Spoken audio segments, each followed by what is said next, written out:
First up, insurance plan. I don't know if I'll need it, but they're close by. Hello everybody, my name is Rebecca Bligh. I am a Vancouver City Councillor and I'm also a mom. My daughter Holly, who's here, she's 19, she's gonna wave now, she's gonna kill me later. And my son Jackson, who's 14, he's not here for probably obvious reasons. So I want to acknowledge as well that we are on the unceded traditional territory of the Musqueam, Squamish, and Tsleil-Waututh First Nations, and we appreciate being able to work, live, and play on their land. I'd also like to acknowledge that I'm a cisgendered white woman, and with that comes privilege. I'm also a queer woman who is married to my wonderful partner here of almost 10 years. And that in itself is probably another talk, but I wanted to acknowledge that she is also here. So there's two P's in my life right now, parenting and politics. Conceptually, they couldn't be further apart. And yet what I've learned in the last 6 months from being elected is that what I've learned in parenting has unique similarities to what it takes to be in politics. And so I thought what I'd share with you today are the 5 ways that parenting taught me how to be a politician. So the first is test your authenticity. When I was 21 years old, I found out that I was pregnant. I was between jobs, between apartments, between serious relationships, so you kind of get the idea. And I found out that I was pregnant. And so after some very soul-searching, alone time, I really came to the realization in a very conscious way that not having this baby was not an option for me. And I support choice, but it wasn't an option for me, and I knew that this baby was coming. And so I decided to start to tell people that in my social circles and in where I worked and family that I would be having a baby, and I was pregnant. So significant, for sure, life-changing, most definitely. And yet what I started to notice while I was telling this story is that I had an inauthentic story going on in my head that sounded like I accidentally got pregnant. I know, I can't believe I accidentally got pregnant. A pregnancy has accidentally happened to me. And I really remember a time where I was outside of myself, watching myself tell this story over and over again, and I started to see what is the future for me and this baby if it is an accident that's happened to me and I become a victim of my circumstance. So I changed the story, and it sounded like I'm pregnant. It's not an accident. Sure, it was unplanned. Sure, she was unplanned. But it certainly was not an accident. It was a very conscious choice to bring this little person into the world. And so inherently, I became empowered as a mother simply by changing what I said about it. So this moment of raw honesty is what was remarkable for me, for my life, because it shaped the way that I made choices from that moment on. And she now is 19 and really is the product of all of those choices that we get to make in our life. So that was number 1. Becoming a parent is something that we do on purpose with purpose, which leads me to number 2. And that is that there are no prerequisites for becoming a parent at all. Being a parent is really about purpose. It's not about qualifications. I mean, you have to take a test to drive a car. You have to take tests to do a lot of things, but being a parent, you don't get to take a test to figure out whether or not you've got what it takes. And that's actually the same for politicians, believe it or not. There's no job description, there's no manual, there's no training program. It really is just you knowing that you have what it takes to do right by that purpose that you have, whether it is for others, whether it is for your child. Either way, it's a calling, and we have to trust, I've learned, to trust that calling when it comes. Who here has experienced those moments when you bring your baby home from the hospital, or perhaps you had your baby at home, and your friends have gone home, your partner's perhaps gone to work, and you see that they have left you with this tiny little creature that came with no instructions, and there's an enormous amount of responsibility to know what to do with it. Okay, hands up, yes, right? So that is that moment where we decide that there's going to have to be something else within us that's going to show us what to do. Our instincts, our intuition. And that's really what I learned in being a mom. That is very similar to be a politician. People say, vote with your gut. A lot of people did not like the property tax shift. A lot of people. And that leads me to my third point, which is you will get booed. Not everyone will agree with you, and that is okay. Strangers love to tell new moms how to be parents, what to do with your baby, breastfeed, bottle, family bed, sleep train, too much sun, not enough outdoors. Has anyone else had this experience before? Yes, right? Never. On and on. So it's when what I've learned is it's when their opinions and judgments talk to our self-doubt that we may get into a struggle. So what I've learned is just to recognize that that's what's happening, let go of the doubt, and get on with my day. Nobody knows your child better than you do. And that's why you must advocate for them until they can advocate for themselves. And when they do, you'll know that you did a really good job, especially when they stand up to you.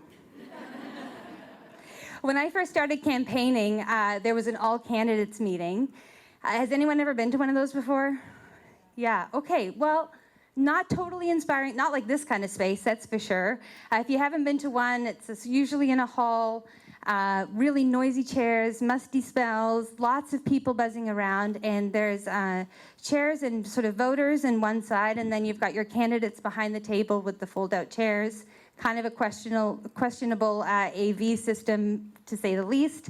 And you stand up and you answer questions that you are not prepared to answer so much that you don't know what they are before they're asked. And so I was at an all-candidates meeting, and let me just say, I had never run before. I'd never been in politics before.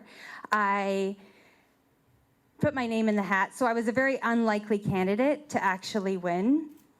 And at this all-candidates meeting, I also had learned that we were in an area that really wasn't popular with the political party that I ran with.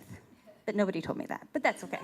I'm resilient. So anyways, I got asked a question, and I stood up and I gave my answer, and I actually got booed. But no, it's okay, you don't have to feel bad. But really, it was amazing, because what I got to experience is standing up in front of people, saying something that I believe to be true, and having people boo me. I mean, I've done a lot of personal development work in my life, but nothing sort of stripped that last layer of vulnerability, let me tell you, than having people say collectively, I don't agree with you. And yeah, so it was a significant moment I certainly did not expect to get during the campaign, but it certainly taught me about what matters most. Turns out I did need these notes. Okay, number 4. You get to change your mind. I have changed my mind about a lot. I changed my mind about the gender I would fall in love with. I've changed my mind about things that I stayed angry about for a really long time. I changed my mind about rules that would govern. Actually, I have a story to tell about that. If anybody here has 2 kids and the younger child becomes big enough to ride in the front seat, all of a sudden you've got World War V because the younger one wants to have a turn. And so when my son became big enough, and they're 5 years apart, I thought, well, this is easy. We're just going to take turns, right? Makes sense. No big deal. Well, I remember a moment where I actually thought, I need to get a clipboard, I need to create an Excel spreadsheet, I need to write down names and dates, how long was the trip, who went where when, did I write it down? And then one day, I pulled the car over, as you do, everybody out of the car, and I looked at them both and I said, you guys, this was my idea, this was my rule, and it's a bad idea. It's the wrong rule, and so we're going to change the rule. The new rule is whoever's oldest gets to sit in the front seat. Well, you can imagine my son quickly did the math and realized he was the youngest and there were no more coming, so he would always be the youngest. And he said to me, that is not fair. You said this was the rule, and you do not get to change your mind. And I said, you know what, Jack? I do get to change my mind, and so do you. We are continuous beings. We are constantly taking in new information. We have to take a stand at some point for something, and as we evolve, we fold that new information into what we thought was right before to then figure out whether or not that's still right for us. And so in those moments, I've learned that you get to change your mind, and your kids will yell at you, and constituents will call you a flip-flopper, but the reality is it's human to change our mind, and if we get fixed in not changing it, we're going to get stuck in all sorts of things. So that was my 4th, and now the 5th. The 5th thing that I learned that's led me to blend or fold in my parenting experience into politics is to celebrate. It's to celebrate. Complaining about our kids is so tempting, especially when you go out for wine and you're all at a table and everybody gets on complaining about something that their kids do. And yet I truly, truly believe that whether your kid's there to listen or not, when you choose to celebrate them, you elevate everything that's happening around them.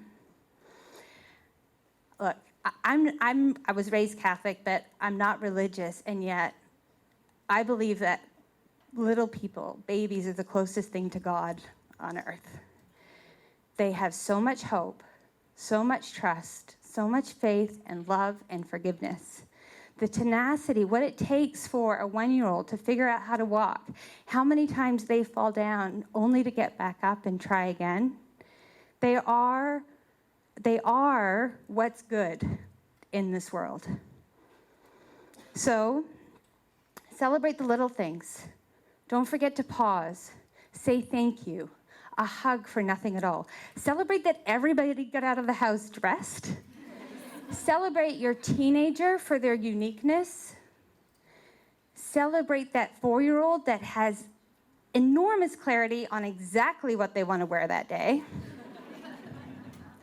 The greatest gift that we will give our children is to not over-identify with their triumphs and their failures.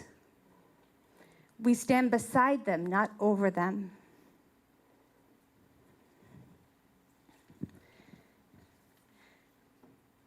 Celebration is synonymous with appreciation.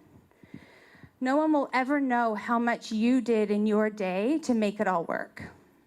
Nobody will ever know how much you loved, how much you helped your children, how much you did to pull people together.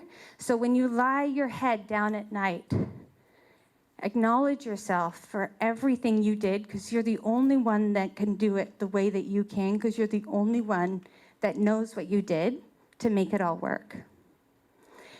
Viktor Frankl is a Holocaust survivor. He is a Jewish doctor. He's not alive anymore. He's one of my heroes. He wrote a book called Man's Search for Meaning. When he was in the concentration camps, he lost his wife and unborn child that were killed. His parents were killed. They burned his book. They kept him alive because he was a doctor.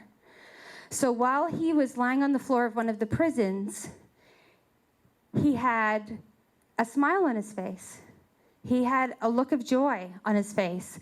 And the prisoners around him said, "Victor, what's up with you? You've lost everything. You've lost your family. You've lost everything that matters to you. How can you be happy?" And he says, "Because you know what they can never, ever take from me is what I think. How I see things. They will never take, when they've taken everything else, that's the one thing that they'll never take from me." So he taught me that we have the power to choose however we're going to look and think and see how things are in the world, certainly with our kids, certainly in politics.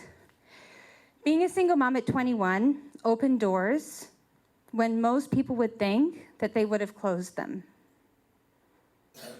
It's raw honesty, trusting my instincts, willing to stand alone, and willing to say that I was wrong, and always remembering to celebrate, that taught me what it meant to be a parent and taught me what it meant to be a politician. And more than anything, parenting taught me that no matter what, it always works out in the end. Thank you.